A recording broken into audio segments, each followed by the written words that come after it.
Welcome to Alicante, Spain for the 2017 Sailaway VOR.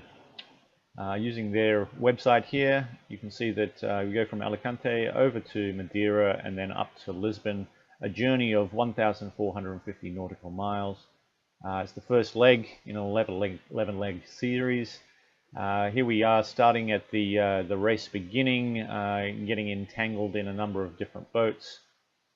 If you want to see the beginning of the race in more detail, you can see my other video. This one is just a summary of the whole VOR first leg. And right now we have Pacific, Seacow, Ben East, DiscoInfidel, and myself, Nomad, on the boat Must Hysteria, trying to get to the front. This inshore race was pretty fun and was great because we were all together and functioning as a crew, taking different jobs. Up to the first leg here, I won't show too much of this inshore, but we do the first mark around, and we see that Giuseppe has gone around first. We are on starboard tack here, and we'll need to come across to port to get around. And when we turn, well, Pacific is on helm here, so when Pacific turns, we'll be coming into a mess of boats. Number 2 around the mark will be a pink boat. He has a bad name, bad screen name, and glad I don't need to say it too many times in this. Kind of a little bit juvenile. I wonder, how old this guy is. Anyway, and third around the mark will be El Patron, the organizer of this VOR for Sailaway. Has done a magnificent job in organization. Must take my hat off to him. Obviously, well done for organizing this stuff. It's a large time and commitment. But as you can see by the turnout, which was magnificent, everybody has sort of joined in from the main race community anyway. As we get our Jenica up here, and I believe that El Patron there has sort of parked the bus, we'll see that other boats are going around behind us. Quite a lot of other boats actually. Monk and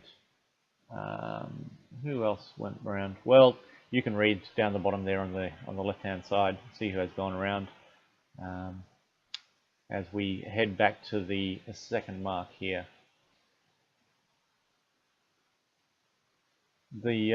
After this inshore, Pacific and I stayed on the boat and decided to stay on a Code O, while others, I believe, were on a Jenica. We could stay a little bit closer to shore, whereas they went off a little bit, a tangent, and then I went off to bed. So when we come back in a moment, this will be quite a few hours later, and we've already gone around one of the marks. This is where the first problem occurred. Well, actually, this is after one of the first problems occurred. Pacific and DiscoInfidel were on the boat, I believe, and they had to go back probably 1 or 2 nautical miles, tried to go around it, did a 360, didn't work, and then later on Richard came online and fixed it up for them. So from this point on, we had decided that we will go past the marks, take screenshots, and just deal with it as it happens. In the end, I believe it was a sync issue. People see different perspectives on the boat. You have different maps, even different things happening around you. So going around a mark really close sometimes doesn't work very well.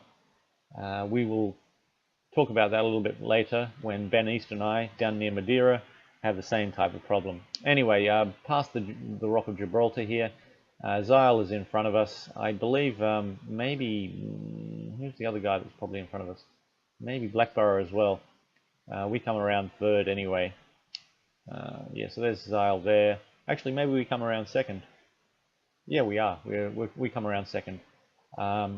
And once again, this mark doesn't register for us. Blackburrow, I think, does a 360, and it gets him to register. So he's fine with a BTW mark. We're not. Zeil isn't registered either. And then I think that everybody after that does a 360 and are fine. You can see me here on the map, just going back over the field and seeing where people are. And after this, we'll jump ahead another 24 hours or so and see the field really spread. Oh no, sorry. This is still us going around the mark here. I believe I included this just so the devs could see, you know, that and other people, that we did actually go around the mark properly. I know Bionic would get a laugh out of this because he kept on telling us to go back in a funny way. And yeah, so here we are. I should have probably sped this up a little bit, but Ben's on helm here, and I'm just taking some screenshots, and obviously this video, as you can see out of the gloom, the circle of the ring of fire is happening to us. As Blackburrow would say, boom!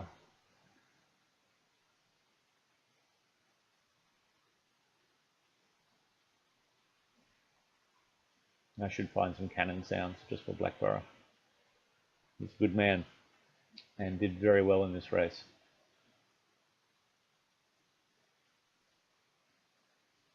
So there we are around, and as you can see, yeah, we don't get any notification. If we'd smart, we probably would have gone 360, but because we'd done that in the previous mark and hadn't registered, well, you know, I guess we'd come to the thought that it wasn't going to work this time either, so we just head off.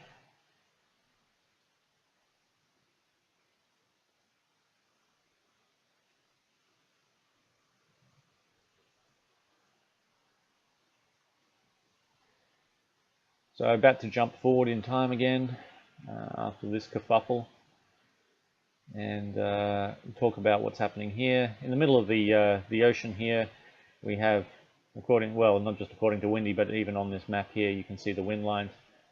There's just a big blue blob, which sort of reminds me of the French in EU4.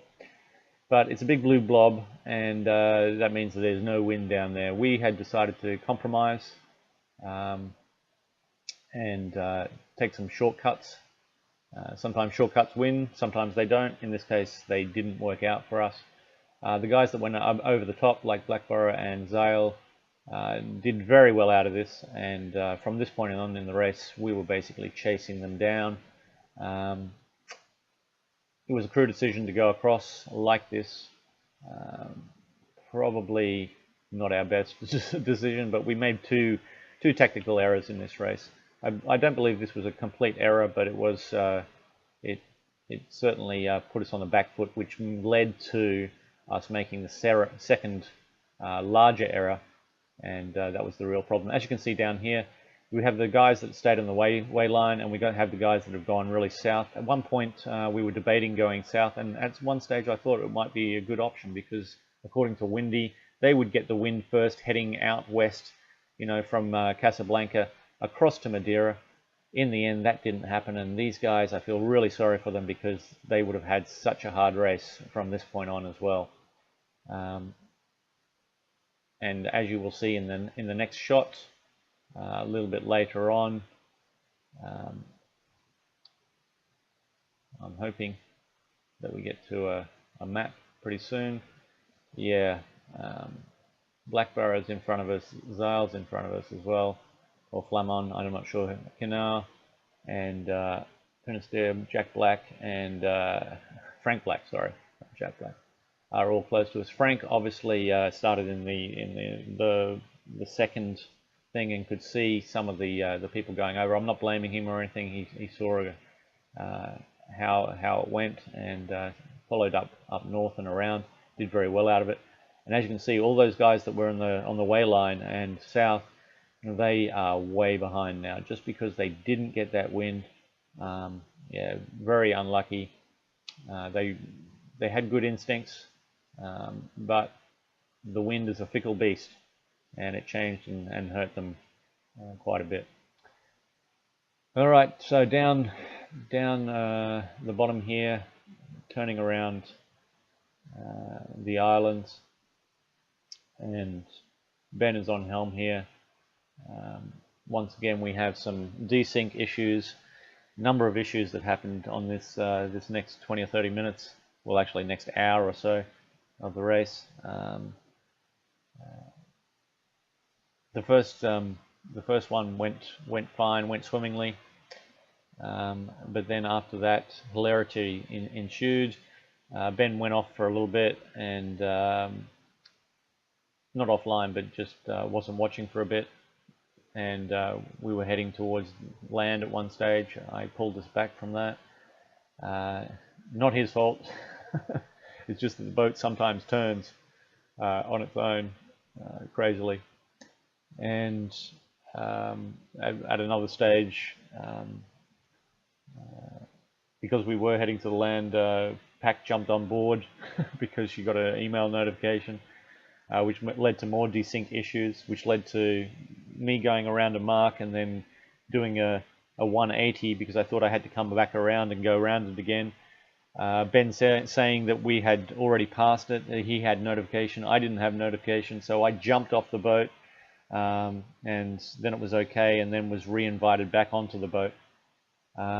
Perspective changes, him thinking that we had gone around the proper way, me looking on the video here at some stage and seeing that maybe we'd gone on the wrong side of it.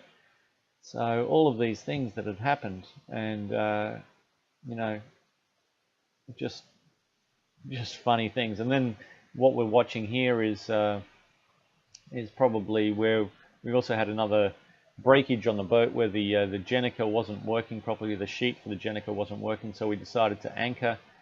And 3, 2, 1, we put down the halyard, put down the Jenica, and put them back up again. And yeah, just funny stuff that happened on the southern leg here. All good stuff, but that's the way it goes. Some of the footage here, I didn't capture all of that stuff. Would have been funny if I had. I think I did somewhere, but just I've got megabytes and gigabytes of video that I can't go through. Here we go. Me thinking it's on the wrong side, him thinking it's on the westerly side. And it's just a perspective difference, because we do actually get the notification, as you can see. So strange stuff.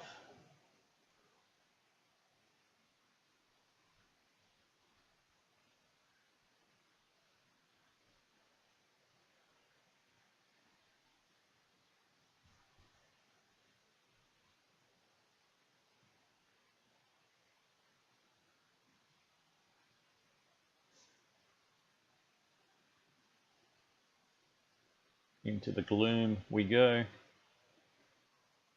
and we'll be changing, well, time advancing pretty soon now. Sorry, I didn't cut as well on this little bit. And he's just saying I did go around it, and I'm saying okay, yeah, we did. Anyway, day later or so later, this is the second tactical error. I decided that I wanted to catch them. We'd go closer to the way line. The wind at this stage looked like we might get a chance to, but you know, playing catch up with the wind is pretty hard. The 100% was to go north. The 80 or 70% was to go east here and then jump up north again. Yeah, the wind wasn't kind to us, and we are catching them at this point in time. We're getting closer and closer. We come from about 20 nautical miles, you know, all the way down to about 543 nautical miles for some of them. But then we hit the blue blob and had to go north. And it was around about this stage that Disco and I had a conversation with the rest of them. I mean, we had a conversation first, and then they agreed that we just needed to go north, and that we'd go north to probably Lisbon's latitude, and then turn east across. We realized at this stage that we had basically fouled up the chance of becoming third, and that we were probably going to become 7th or 8th here. Those guys that were much more patient went over the top. They beat us out just by patience. Way to go. So, you know, I blame myself a little bit. I know the guys don't blame me, which is nice. And you know, it's just one of those things. It's good to have a good crew who are supportive, and we all know what happened, but you know, we all decided as a crew, you know, win, lose, or draw, or whatever it was going to be, that the baby and the bathwater would stay together, and that's what happened. So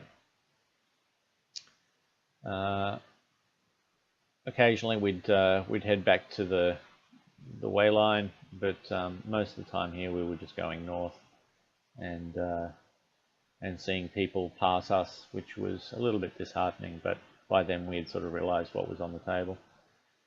So as we get to a little bit further on in the race, and we've gone north here, but because they'd had the better angle, yeah, you can see that we're 7th now, and we would end up 8th because Frank Black has the marker bug here.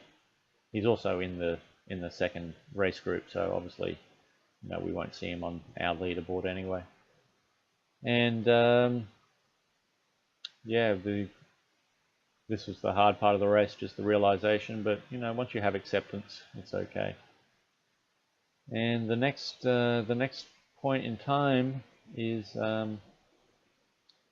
us coming past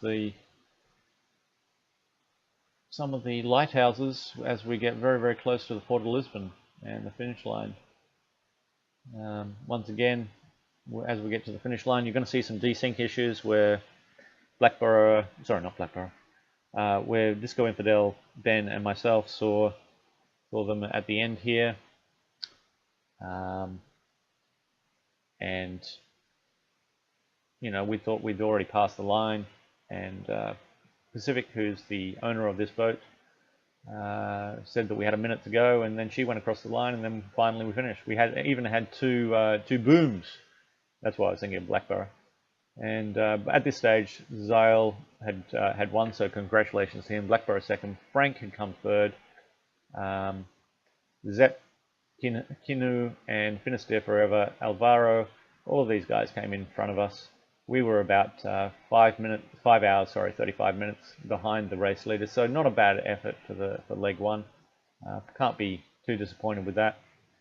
And yeah, that's the end of the race. So thank you for watching.